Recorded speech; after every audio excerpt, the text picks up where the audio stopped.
കൃത്യമായ ബിൽ, വ്യക്തമായ വിവരങ്ങൾ. കവിത റൈറ്റ് പ്രൈസ് പ്രോമിസ്. എല്ലാ കസ്റ്റമേഴ്സിനും, എല്ലാ പർച്ചേസിലും, എല്ലാ ഷോറൂമുകളിലും കവിത ഗോൾഡൻ ഡയമണ്ട്സ്. തിരുവേഗപ്പുറ പാലത്തിന്റെ തകർച്ചയുടെ പശ്ചാത്തലത്തിൽ ബസ് ഉൾപ്പെടെയുള്ള വലിയ വാഹനങ്ങൾക്ക് പാലത്തിൽ നിരോധനം ഏർപ്പെടുത്തി. ഇന്ന് രാത്രി മുതലാണ് നിരോധനം പ്രാബല്യത്തിൽ വരിക. തിരുവേഗപ്പുറയിൽ ചേർന്ന ബന്ധപ്പെട്ടവരുടെ യോഗത്തിലാണ് ഈ തീരുമാനം കൈക്കൊണ്ടത്.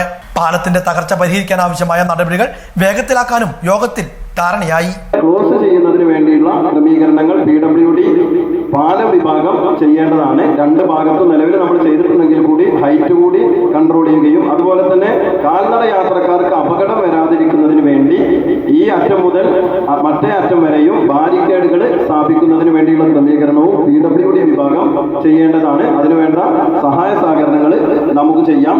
DO തലത്തിൽ രണ്ട് ജില്ലയിലെയും DO തലത്തിലേക്ക് നമുക്ക് കത്ത് കൊടുത്ത് സ്കൂളുകളെ അറിയിക്കുന്നതിന് വേണ്ടിയുള്ള ക്രമീകരണം ചെയ്യാം.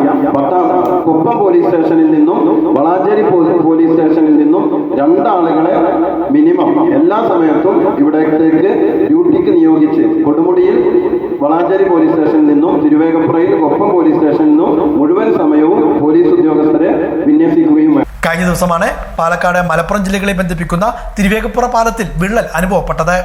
ജോയിന്റ് സ്പാനുകളുടെ തകർച്ചയും കോൺക്രീറ്റ് പാളികൾ അടന്നുപോണതുമാണെന്ന് പരിശോധനയിൽ കണ്ടെത്തിയിരുന്നു. തുടർന്ന് ചരക്ക് വാഹനങ്ങൾക്ക് പാലത്തിൽ നിയന്ത്രണം ഏർപ്പെടുത്തുകയായിരുന്നു. എന്നാൽ ചരക്ക് വാഹനങ്ങൾ മാത്രം നിയന്ത്രിച്ചാൽ പോരാ എന്ന തീരുമാനത്തിലാണ് ഇന്ന് ചേർന്ന യോഗത്തിൽ ഹെവി വാഹനങ്ങൾക്ക് മുഴുവനായും നിയന്ത്രണം ഏർപ്പെടുത്തിയിരിക്കുന്നത്. മോട്ടോർ ബൈക്കുകൾ, കാറുകൾ, ഓട്ടോറിക്ഷകൾ എന്നിവർക്ക് മാത്രമാണ് പാലത്തിലൂടെ ഗതാഗതം അനുവദിച്ചിരിക്കുന്നത്. മറ്റു എല്ലാ വാഹനങ്ങളും നിരോധിക്കും. പൊതുമരാമത്ത് വകുപ്പ്, പാലം വിഭാഗം ഉദ്യോഗസ്ഥർ, ജനപ്രതിനിധികൾ, പോലീസ് ഉദ്യോഗസ്ഥർ, മോട്ടോർ വാഹന വകുപ്പ് ഉദ്യോഗസ്ഥർ, റവന്യൂ വകുപ്പ്, വിവിധ രാഷ്ട്രീയ പാർട്ടി പ്രതിനിധികൾ, ബസ് ഓണേഴ്സ് അസോസിയേഷൻ ഉൾപ്പെടെയുള്ള എല്ലാ വിഭാഗം ആളുകളുടെയും യോഗത്തിലായിരുന്നു തീരുമാനം. പാലത്തിൽ ഹൈവേ റിസർച്ച് ടീം വിശദമായ പരിശോധന നടത്തുവാനും തീരുമാനിച്ചിട്ടുണ്ട്. തിരുവേഗപ്പുറയിൽ പുതിയ പാലം വേണമെന്ന ആവശ്യവും യോഗത്തിൽ ഉയർന്നു. നിലവിൽ വലിയ ഗതാഗതക്കുരുക്കാണ് പാലത്തിന് ഇരുവശത്തും അനുഭവപ്പെടുന്നത്. ഈ സാഹചര്യം കൂടി കണക്കിലെടുത്താണ് ഹെവി വാഹനങ്ങൾക്ക് നിരോധനം ഏർപ്പെടുത്തിയിരിക്കുന്നത്.